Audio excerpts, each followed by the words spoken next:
Hey guys, Jeremy Morris back with a Stupid Guitar Tricks DIY project. This is something you can do that's going to make your little practice amp sound great. Everybody has a practice amp. This is my current favorite practice amp. It's a Fender Frontman 25R. The reason I like it is it has a nice reverb on it. That's kind of cool. But if you look at it, there's not much there. It's got a little 10-inch speaker, 25 watts, fairly loud, but it sounds like a practice amp. And the problem for that is, with the sound coming out here, it sounds okay, but it's sitting on the floor, so you need an amp stand.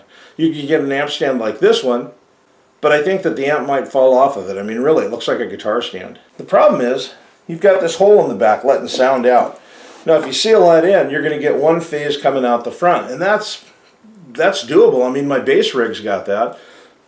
But I was thinking that if I could capture that sound coming out the back at the same time I'm capturing it coming out the front, it would reinforce the sound and make it louder. It will make it louder. The problem is those two wavelengths will cancel one another out.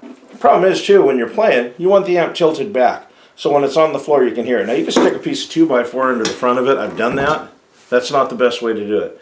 I came up with a solution that allows me to get the amp tilted back where I can hear it a little bit better, and to capture the sound coming out the back, put it out the front, and make it a little bit out of phase. It's kind of a waveguide. It puts the sound a little bit out of phase, adds undertones, adds volume. It really sounds great. I'd play it for you on here, but you'd hear it through my crummy little camera, so we're not going to do that. What I will do is I'll post the schematics, the drawings, the measurements. Please understand that it is built for a 25R Frontman Fender amp. If you got one of those far out, man, you're going to have a good time with it, and it's already done for you.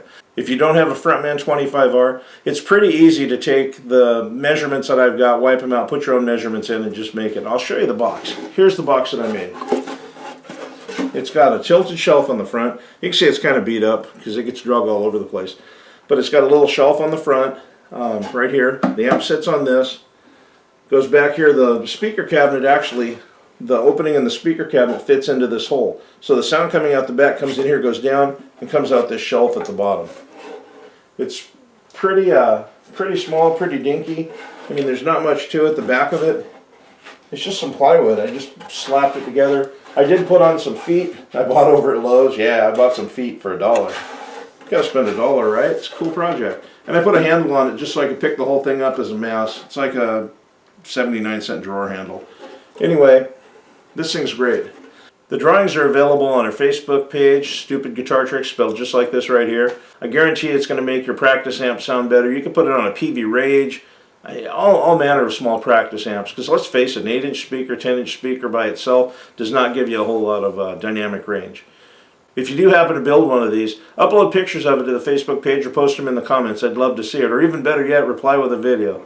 That would be amazing. There's no reason your practice amp has to sound like a practice amp. You can make it sound good. I think I spent maybe $10 making this waveguide amp stand thing. Would I do it again? Yeah, absolutely. I've actually got a couple smaller amps I'd thought about doing it with for performing, but that's a whole lot of gear to lug around, and I've got some pretty good amps that sound okay without it. So this is a fairly inexpensive way to make a cheap amp sound like a much more expensive amp. It ain't going to save the world, but it's going to make you want to play more, and isn't that why we're here?